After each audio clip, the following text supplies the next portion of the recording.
video is not suitable for all ages. Viewer discretion is advised. Kesultanan Demak adalah kerajaan Islam pertama di Pulau Jawa. Wilayah kekuasaannya meliputi pesisir utara Jawa dan selatan Sumatera. Demak adalah pelopor dan pusat penyebaran Islam di Nusantara. Nama Demak tak lepas dari Wali Songo, yaitu 9 wali yang menyebarkan Islam melalui aktivitas pendidikan dan kesenian. Demak didirikan oleh Raden Patah, putra dari Brawijaya V, seorang Raja Majapahit, dan selirnya seorang putri asal Tiongkok. Demak yang awalnya berada di bawah naungan Majapahit mulai melepaskan diri seiring dengan kemunduran Majapahit. Demak kemudian menjadi pusat perdagangan baru karena memiliki pelabuhan besar dan letak yang strategis. Demak mencapai puncak kejayaannya di bawah Sultan Trenggono. Ia berhasil mengusir Portugis dari Sunda Kelapa. Sebagai kerajaan maritim, kejayaan Demak berasal dari perdagangan laut yang melalui pelabuhan di pesisir utara Jawa yang dikuasainya. Demak mengekspor beras ke Semenanjung Malaya dan Kepulauan Maluku, dan sebaliknya mengimpor rempah-rempah. Kehidupan sosial masyarakat Demak lebih berdasarkan pada agama dan budaya Islam. Karena pada dasarnya Demak adalah pusat penyebaran Islam di Indonesia. Walaupun begitu, norma atau tradisi lama masih digunakan dan tidak ditinggalkan begitu saja. Dengan demikian, muncullah kehidupan sosial masyarakat yang merupakan perpaduan antara Islam dengan tradisi Hindu-Buddha.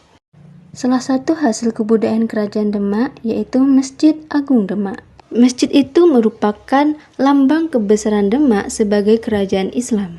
Bangunan ini kaya akan ukiran yang bercirikan Islam. Masjid ini juga dibangun atas pimpinan Sunan Kalijaga. Ia meletakkan dasar-dasar perayaan sekaten atau Maulid Nabi Muhammad untuk menarik minat masyarakat agar masuk Islam. Sehingga sekaten menjadi tradisi atau kebudayaan yang terus dipelihara sampai sekarang. Pada awal abad ke-16, Kerajaan Demak telah menjadi kerajaan yang kuat di Pulau Jawa. Tidak satu pun kerajaan lain di Jawa yang mampu menandingi usaha kerajaan ini dalam memperluas kekuasaannya, dengan menundukkan beberapa kawasan pelabuhan dan pedalaman di Nusantara. Pada tahun 1546, Sultan Trenggono tewas saat menyerang daerah Panarukan, Situbondo. Demak berkuasa hanya 1 abad lebih, yaitu mulai tahun 1475 sampai 1554. Anak Sultan Trenggono yang bernama Sunan Prawoto naik tahta menjadi Raja keempat Demak. Kekuasaan Sunan Prawoto tidak berlangsung lama.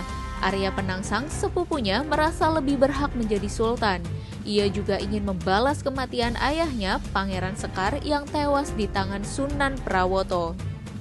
Sunan Prawoto akhirnya terbunuh dan Arya Penangsang naik tahta menjadi Raja kelima Demak. Konflik antar saudara ini masih terus berlanjut. Jaka Tingkir, Adipati Pajang, berusaha merebut kekuasaan Demak. Arya Penangsang pun berhasil dibunuh oleh Sutawijaya, anak angkat Jaka Tingkir.